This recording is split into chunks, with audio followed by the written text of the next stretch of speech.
So guys, we have two new rebalances coming up for the 11.7 update, and the first one we're going to talk about is Danag. It's an orc, Danag Skull Reap, and yeah, I don't think I've ever seen anybody using him. That's kind of a good indicator if a champion is really good or not, and he seems really lackluster.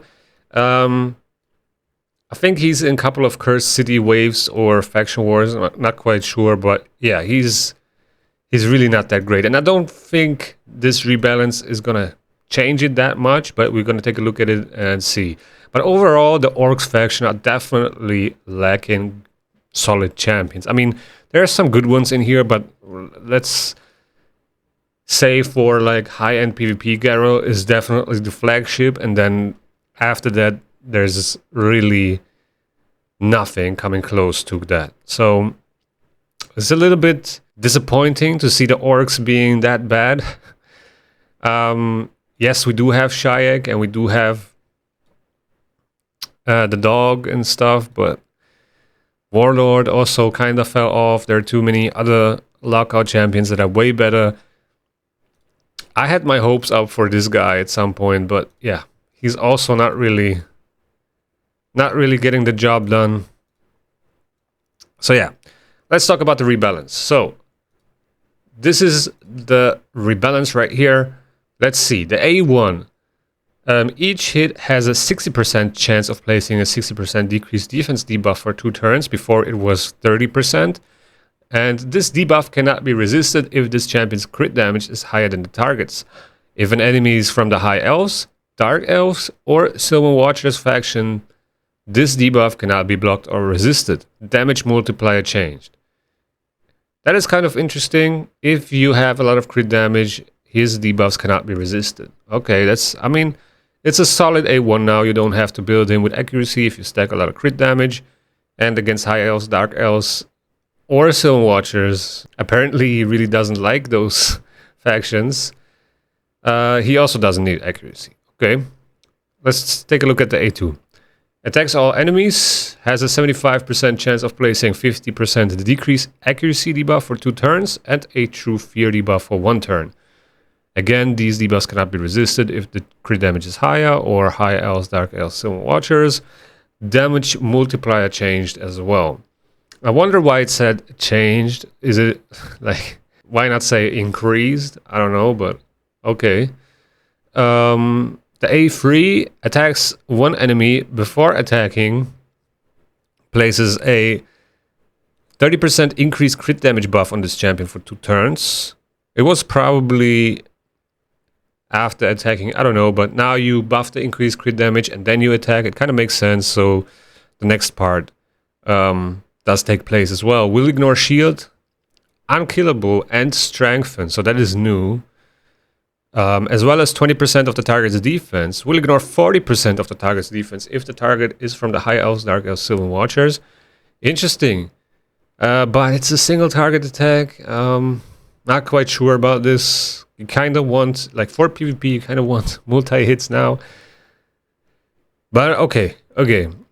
Fills this champion's turn meter by 50% and resets the cooldown of this skill if this attack kills an enemy.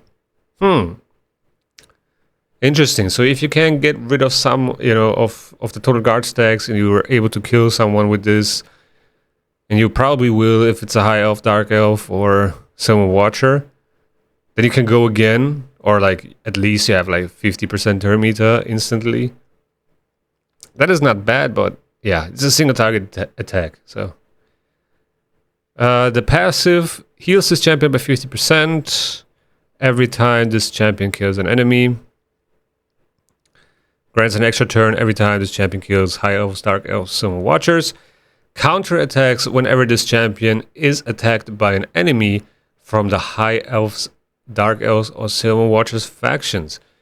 That is kind of interesting. The counter attack, that means he will get rid of total guard stacks if they are from these specific factions.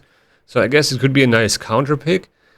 But yeah, I don't think it's enough. And also we have, the High Elves are really stacked. We have Solinar, we have Sabrael, And Solinar, you kind of need to lock him out, otherwise you will just, feed him buffs with this A1. Decrease defense. And on the other hand, Sabrael is immune to counterattacks, so it's like... doesn't really make sense, but it's okay. There are also other champions, Dark Elves and Silver Watchers, I guess, where he might be good against, but yeah, I don't really see it. I don't really see it. He also, like for PvP, he also doesn't really have survivability in his kit. Attack type, yeah, I don't know. And then the stats, yeah, so this means on the Ascension, like if you ascend him to 6-star, before the buff, he got 10 accuracy. Now you will get 10 resistance. That's what this means. All right, I mean, does it make it incredibly strong? I don't think so. The cool thing is you don't need accuracy for the debuffs. You have decreased accuracy and decreased defense. Maybe there's some use in Chimera. Also, the increased crit damage buff helps. You have True Fear as well. So maybe he might be solid for a Chimera team, or maybe he enables another comp. But it all depends on how much damage he actually does, and maybe you also need a high soul. So yeah, I don't know about this one. Let me know in the comments below, how do you feel about this buff? But I think it's not really impressing me at the moment. Maybe if we see some gameplay with him, he will absolutely blow our mind with his damage, but who knows? Comes down to the multipliers at the end of the day. Alright, next up we have a very interesting buff in my opinion. I think this is also the second one for Vergumkaar. I think we already have one.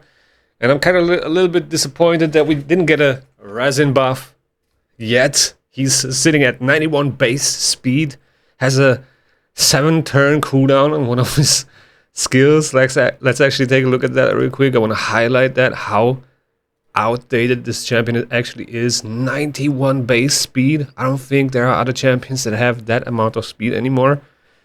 Kind of crazy. Also, he's defense based and he has a very low base defense as well.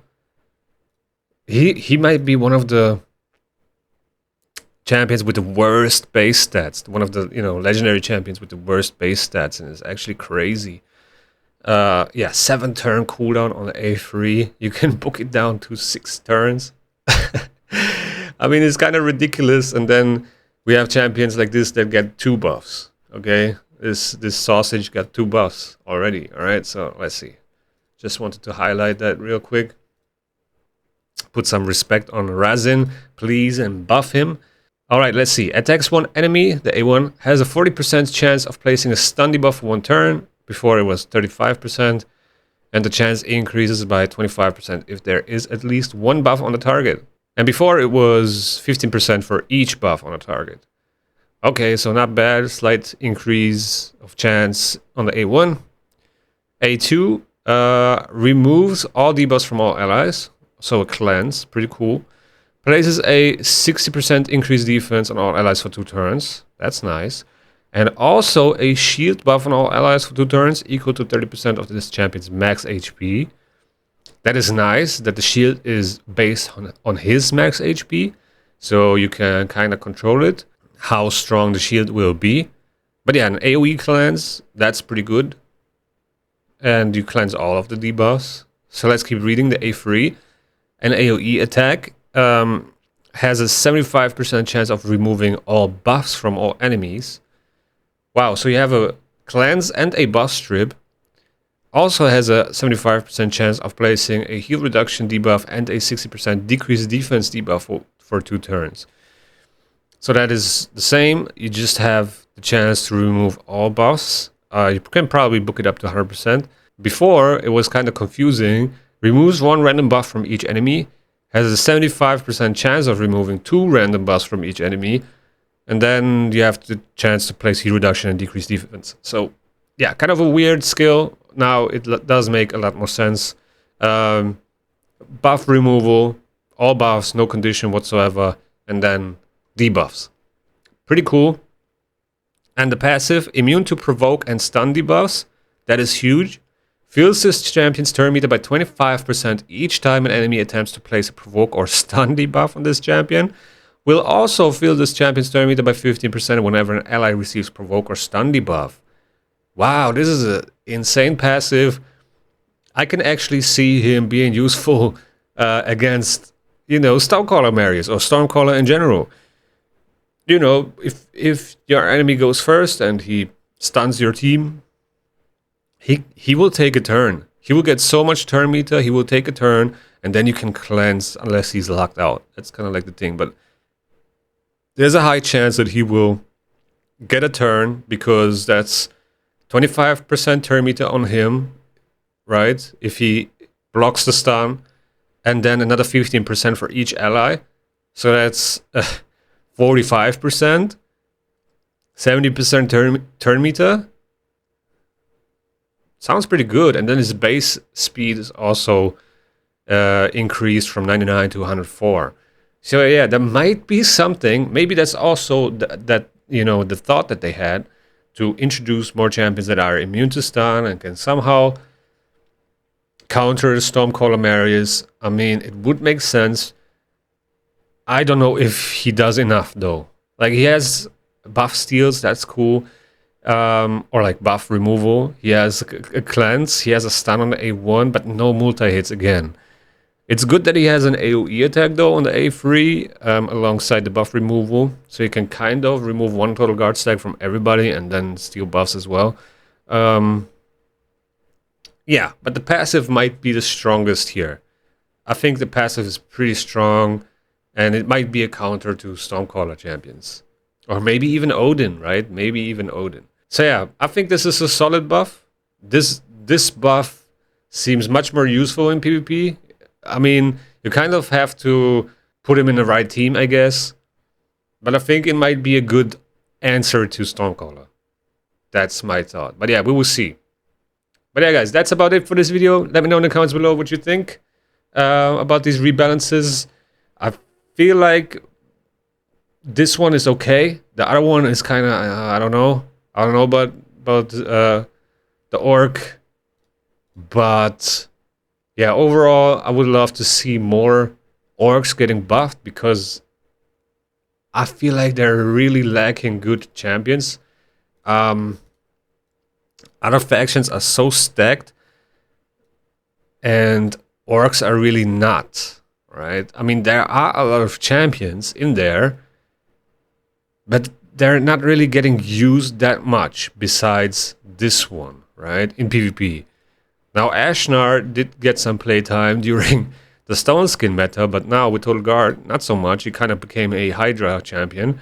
And then you have a lot of mid-type champions in here. Obviously, the Unity is cool in like Siege Posts, and Crocat and Shayak obviously is probably one of the strongest combo in here. But other than that, I mean, Seer always been the GOAT, right? Always been very, very strong. But yeah, seems very lackluster for the amount of champions we have in here.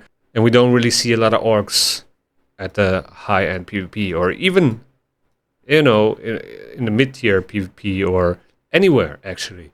There are not many orcs getting used, and I would love to see them getting buffed because they're such a cool faction, in my opinion. But yeah, that's about it for this video. As always, like and subscribe, and if you enjoyed this video, YouTube's gonna think that you like this one as well. Take care, and see you in the next one.